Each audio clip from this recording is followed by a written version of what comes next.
Well guys, I'm happy to kill this little doe. I was kind of afraid that I wasn't going to kill a deer this year. I haven't had any luck so far, but got some meat for the freezer.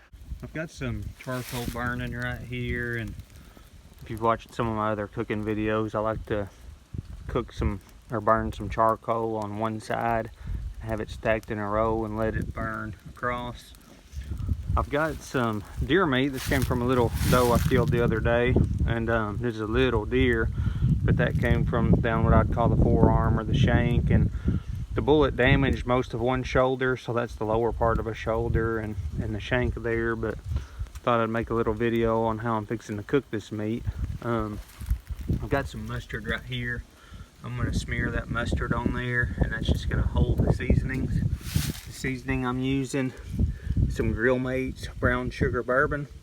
I used that on some elk the other day and it turned out real well, so I think that's going to work pretty good. But you know, one thing that I've kind of looked forward to about deer hunting this year is just getting meat. I enjoy cooking meat on the grill, smoking it, doing different things with it. So even though that's a small doe, get some real good, more tender meat off of it. This right here is just a chunk of red oak. I'm going to put that on top of the charcoal, get a little better smoke out of that. So what I'm going to do with this mustard, I've got a latex or a vinyl glove on. I'm just smearing that on there. Now all that'll pretty well cook off, I think, and you won't even be able to taste it when the product is done. But that's just going to hold the seasoning on there. That way it'll be moist, kind of what they call a binding agent. And I'm going to do the same thing on the other side. And then I'll put the seasonings on there. Now I'm just going to put this seasoning on there just real thick, just all over the meat.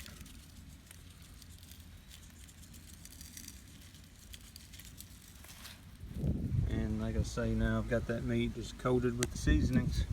Alright, now I've got the meat on there. Don't put it right over the fire, just because I want an indirect low heat. I'm going to put the lid on and then put a thermometer on there just to monitor the temperatures.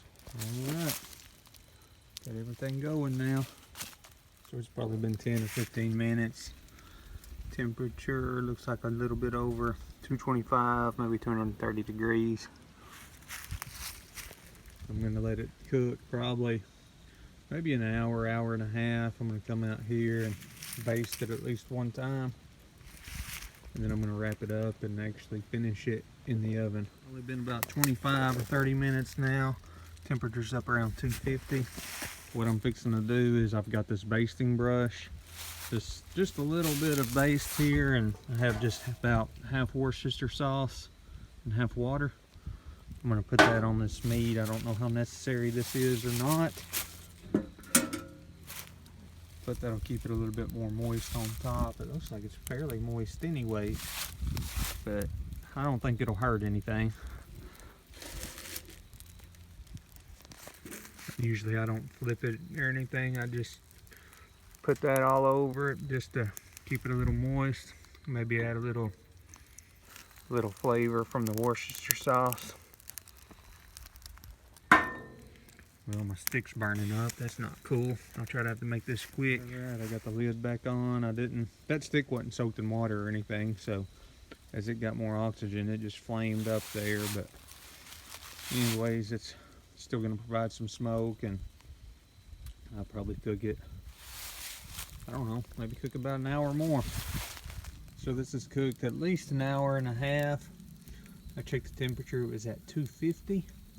So I'm going to pull it off of there. I've got some foil. I've got a piece of foil for the small piece and a big piece for the larger piece. And I've got some bacon. So what I'm going to do is I am going to put some more baste on it. And then I'm going to wrap it up. I'm going to put one piece of bacon on top of the smaller piece.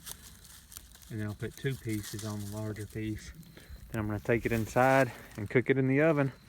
The oven I have set on, I believe, 215.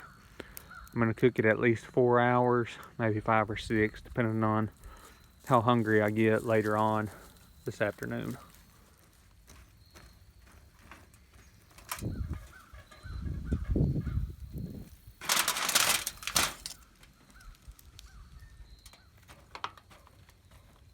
Now I'll wrap that piece up.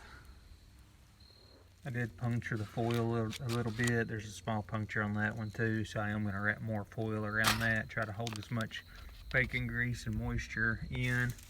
Like I say, then I'm going to put it in the oven. My oven temperature is 215 and it's 130, so I'll cook it to at least, I may just cook it about 4.5 hours in the oven, so it'll probably be, let's see, about 6 o'clock.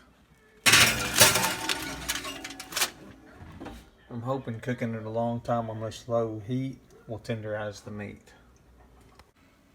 It's almost 6 o'clock. Still on 215, fixing to pull it. Got it opened up. I'm going to let it sit there and rest. Then I'm going to pull. I'm going to take the little, I call it a drumstick, the little shank out and take a look at it. This meat's pretty well falling off the bone. I'm going to pull it and kind of shred it. I'm going to put some barbecue on it. So the meat is separated real easily from the bone. It's actually not as dry as you think it would be, but I think putting that bacon on it, let that grease kind of come down and kind of cook into the meat. The meat's very good. Considering that this meat came from what I'd call the forearm or the shank of the deer, I don't know if it can get any better than that. I really don't think it needs any barbecue sauce, or these pieces don't, but I may put a little bit of this head country on the side and just dab it in there, but man, this is some really good meat. Thanks for watching.